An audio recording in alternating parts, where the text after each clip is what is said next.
Ô, Giovanni, eu queria falar do Putin e falar também, né, diretamente do Trump. Nos últimos 10 dias, aí, desde que aconteceu isso, eu vi muita coisa, assim, né, muita analista, li muito texto, sei lá, tem uma teoria, que eu nem sei mais aonde eu vi, que o Trump ele só vai respeitar a Rússia e a China. Entendeu? Que para ele, tipo, todo o resto é resto. Entendeu? Então, para ele, tipo, ele vai respeitar os aliados dele, né? Como a gente estava falando, que são aliados, né? O México, ele já, durante a campanha, ele já destruiu o México. Ele falou, meu, se eu fosse mexicano, meu Deus, como eu ia ficar ofendido, né? Assim, porque era uma coisa de falar lá que só tinha estuprador, só tinha bandido, só tinha traficante, entendeu? Comedor de cachorro. Assim, uma coisa que me encaixou um pouco era nesse sentido, assim, que, tipo, ele foi lá com o Putin, o Putin tem... Parece assim, né? Também são os que têm bomba nuclear, né? Lá na Europa só tem a França que tem bomba nuclear, né? Então, é isso mesmo, né? Não, França, Inglaterra, Alemanha, Itália, todo mundo tem lá. A Alemanha não tem bomba nuclear, tem? Alemanha e Itália não, acho que é só Reino Unido, França... Reino Unido e França, né? Na Europa só. A Inglaterra tem também, mas a Inglaterra também sempre está aliada aos Estados Unidos. Então, eu queria... Aí eu fiquei pensando, você acha que foi num sentido de falar assim, ó, o Putin agora vai ficar dividido entre a China e eu aqui, né? Porque essa aliança entre a China e a Rússia a gente sabe que, né, está muito forte, são duas potências, assim. Você acha que ele fez também no sentido da Rússia ficar tipo um pouco mais próxima e ele tentar negociar? E também tem, emendando essa pergunta, essa questão também dos minérios, né? Porque lá os minérios ucranianos é como se fosse assim, a gente te ajudou e a gente, de certa forma, comprou esses minérios aí, agora é tudo nosso. A gente quer esses minérios aí para a gente, porque vocês são um país pequeno, aí você... Não sei se ele fez esse acordo com o Putin também, não sei, daí já é especulando, né? Então, eu queria te ouvir um pouco dessa coisa de tentar, talvez... Porque o inimigo principal dele não é a Rússia, né? É a China, né? Então, talvez ele estivesse atacando a China indiretamente, e essa questão dos minérios também, que eu queria te ouvir da Ucrânia. O que a gente conseguiu observar até agora, né? A gente está só no comecinho desse novo governo Trump, então muita coisa ainda vai se desenrolar. Sim.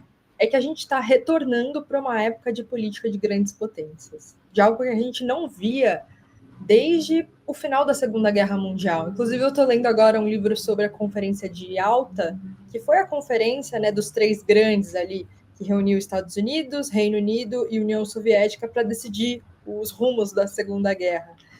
E é muito chocante o quão parecido é a conjuntura que a gente tem hoje.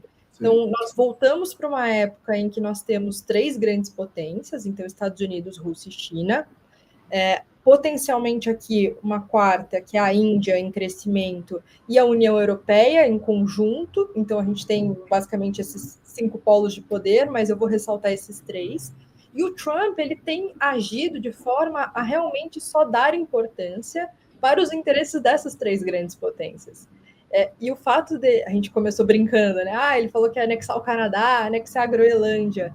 Isso é bizarro, sim, não vou descartar essa parte, mas é também uma política muito tradicional de expansionismo de grandes potências. A gente também não via há muito tempo, né? Principalmente vindo dos Estados Unidos, um revisionismo territorial.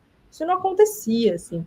Parece mesmo que a gente está retornando aos anos 30, né? De pensar ali, 30, 40, pensar como era o mundo da Segunda Guerra Mundial e pós-Segunda Guerra. Então, esse é o nosso cenário de hoje. E é também uma política, se a gente parte desse pressuposto, né, que é uma política de exploração com os mais fracos. E a Ucrânia aqui é a parte, obviamente, mais fraca, né, da negociação. Então, a partir do momento que o Trump ele fala, vou cobrar de volta tudo que eu te dei, a princípio era dado, né, era ajuda, mas vou cobrar de volta em de minérios, é uma exploração clara do elo mais fraco. E aí nós temos aqui do lado, né, Rússia como a grande potência mais capaz de explorar o solo ucraniano, inclusive porque está do lado, e os Estados Unidos querendo bater de frente, talvez fazer essa aliança justamente para tentar enfraquecer a China. Como você bem falou, é o inimigo principal nesse momento, né? E aí a gente fica naquela coisa típica das relações internacionais que nenhuma aliança é eterna. Nenhuma. Então, hoje, Rússia e China estão lado a lado, mas não foi assim antes e pode não ser assim daqui a um ano. Hoje, Estados Unidos e Rússia estão ali com uma relação estremecida. Pode ser que eles se tornem aliados no futuro. Então, a gente precisa ver como que agora essas grandes potências vão fazer esses arranjos de poder, né, para tentar negociar zonas de influência. A gente vai voltar a ver todos esses termos nos jornais, nos discursos, coisa que a gente não via há muito tempo. Tá gostando do papo? Então se inscreve no canal, ativa o sininho para não perder nada e se puder, ajuda a gente fazendo um Pix. Muito obrigada! É curioso, Giovana, porque a gente está vendo agora a contramão do que foi no passado, né?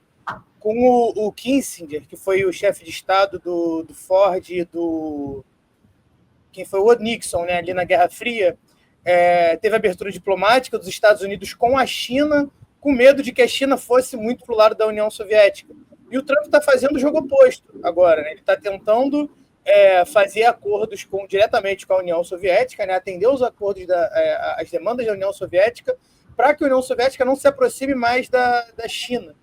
E aí, ontem mesmo, Elias Jabbour, recém-chegado da China, falou que parece que não vai acontecer, porque não são poucos acordos que a Rússia tem com a China, né? Não é um aperto de mão recente que eles fizeram, né? Tem uma aliança estratégica muito longa, né? Obviamente, a gente vê hoje a China é um partido comunista, pelo menos se diz o Partido Comunista, é o maior partido comunista do mundo, e isso foi importado da União Soviética, né? Eles fizeram a revolução deles, e dois atores ali parece que não mudaram, né? Só os Estados Unidos que mudou a direção, né? Estava virado para um, dando as costas para o outro, e agora faz o jogo inverso. Você acha que vai... O que esperar, né? Voltando para o nome da live, o que esperar disso? Eu acho difícil hoje a gente ter uma reversão dessas alianças, de uma Rússia muito mais próxima aos Estados Unidos do que na China. Por algumas questões, né? A gente tem que ver a história da Rússia com os chineses e a história da Rússia com o mundo ocidental. Ao longo do tempo, a gente percebe uma Rússia que tentou se aliar ao Ocidente em alguns momentos da sua história e foi rejeitada. E por isso mesmo ela faz essa virada para o leste, para olhar para a China e criar essas novas alianças. Essa aliança ela se aprofunda durante essa guerra agora com a Ucrânia. Então, a partir do momento que, por exemplo, todas as empresas ocidentais saíram do território russo, a Rússia também não parou a sua economia, né? Ela fez essas alianças voltadas para a China. E hoje é uma aliança muito estratégica, porque a gente tem duas grandes potências enormes, com exércitos gigantescos e com bombas nucleares que dividem o mesmo continente, que é algo que os Estados Unidos não têm, né? Eles estão ali separados por 2 oceanos, eles têm uma questão de segurança que é muito privilegiada no mundo. Não à toa eles conseguem ser essa grande liderança em vários momentos da história. Agora, a Rússia e China não, né? Qualquer tipo de conflito é um conflito potencialmente muito grande no continente eurasiano. Então, a gente está pensando que não é de tanto interesse da Rússia reverter essa relação assim. Até porque não existe uma relação de confiança mesmo, né? A gente não faz esses acordos sem imaginar que eles vão durar, pelo menos por algum período de tempo. E hoje a relação com a China é muito mais estável, embora ela não seja perfeita. Até porque a gente se pergunta muito bom, e depois? A China está crescendo de forma galopante, né? A sua economia, o seu exército, e a Rússia mais estagnada. Então, será que daqui a pouco não vai haver um conflito ali também?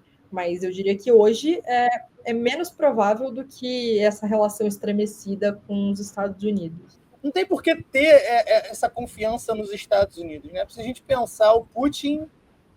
esse governo do Trump já é o 4º presidente americano que o Putin conhece, né? E a China também já tem ali mais de 100 anos de revolução. Então a gente vê a China e a Rússia com uma noção até de Estado mesmo muito mais consolidada, né, de estratégia a longo prazo, do que os Estados Unidos, que bem ou mal de 4 em 4 anos pode acontecer isso. Digamos que em 2028 Trump saia e volte um Biden e corte laços com a Rússia de novo. Então, eu imagino que tenha mesmo esse pé atrás. Isso é uma característica dos governos autocráticos que a gente tem hoje em dia, né? A relação deles é um espectro temporal muito diferente. Não à toa a gente tem um Putin que é muito aliado ao Assad, que é bem isso, uma relação de anos, né, de família, do pai que passou para o filho. Agora com a China é a mesma coisa, embora não seja necessariamente uma monarquia, igual a gente estava falando em outros aspectos, ainda assim é uma relação que não depende do voto eleitoral, que muda de 4 em 4 anos, de 6 em 6 anos, ela depende do país, né? Então, o tipo de relação que se constrói é diferente, é uma relação que é muito mais pessoal entre os líderes, e por isso ela acaba transportando para interesses nacionais, do que no caso norte-americano, né, que é uma relação realmente de política externa. E a política externa ela é cambiável nesse caso, então a gente não tem mesmo essa previsibilidade do futuro.